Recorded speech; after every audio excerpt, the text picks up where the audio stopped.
Women teaching women, if she were listening, why mentoring matters for both of you. Many women hesitate to mentor because of the stories they tell themselves. I don't have the answers. Or, I made too many mistakes myself. Or, I don't want to impose. But mentoring, that was never about having it all together. It was about showing up whole. The good, the bad, and the ugly. And still showing up.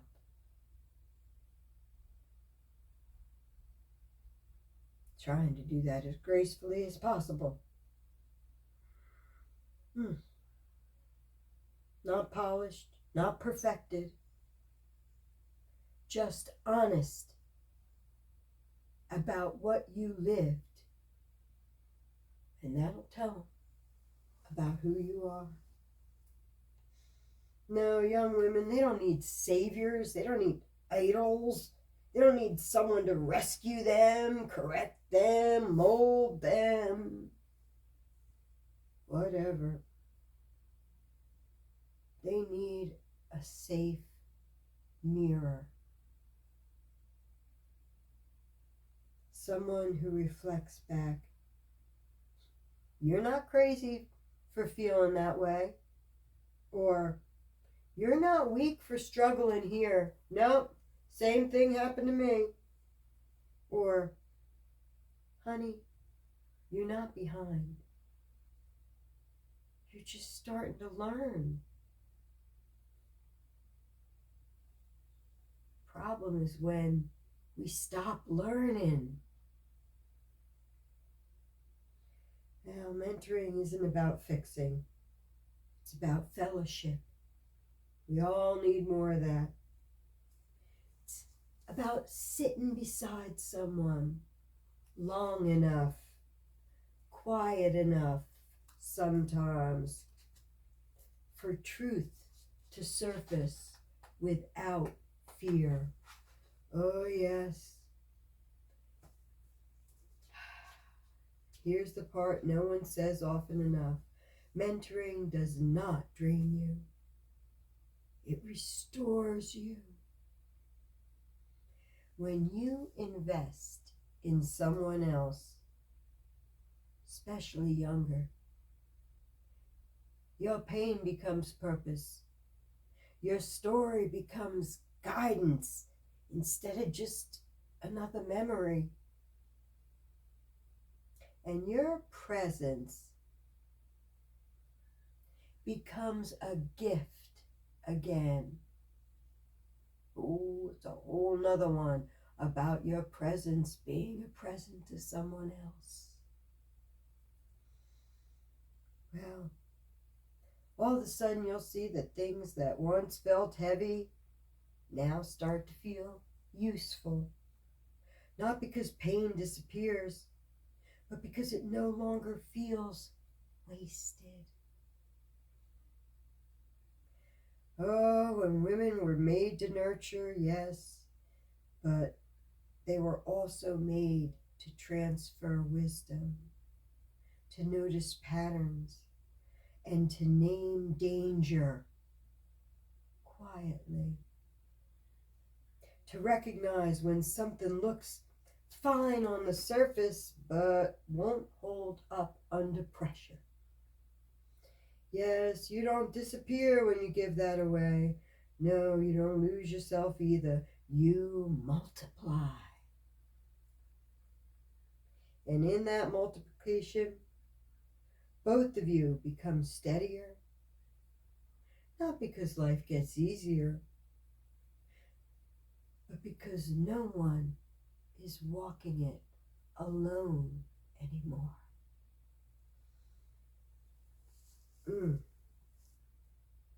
So how do you mentor without losing yourself?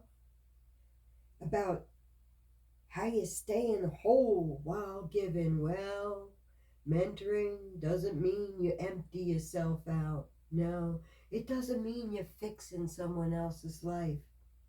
And it doesn't mean you're taking responsibility for the outcome. That was never yours to carry. Think about that. Let that sink in.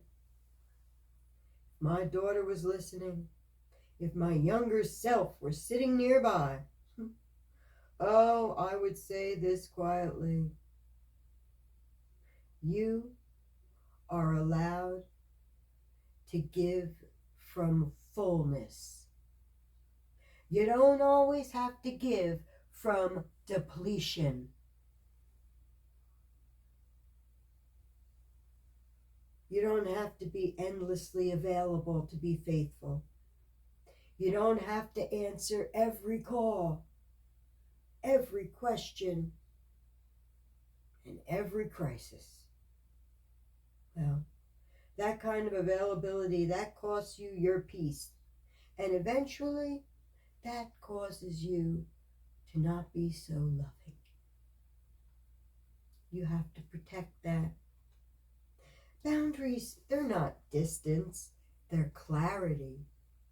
They tell the truth about what you can offer and what you cannot. Mentoring works best when it stays human-sized. Let God handle the miracle-sized stuff. Works best when it fits inside of real life. And when it doesn't require you to disappear in order for someone else to grow. You are not meant to absorb everyone else's pain. You are meant to just sit beside it. Sometimes people need to feel their pain so that they don't have to feel that same pain again. You can listen without carrying. You can care without rescuing. You can stay present without becoming responsible for their choices. Somebody needs to hear this. If something begins to feel heavy in your body, pay attention. That's often wisdom, not selfishness. Because mentoring is not about urgency. It's a rhythm, like a cup of coffee, a walk, a shared task, a conversation that doesn't rush towards answers. You don't need to give everything. You just need to give what is yours to give. And here's something women rarely hear. You're allowed to stop. You're allowed to pause.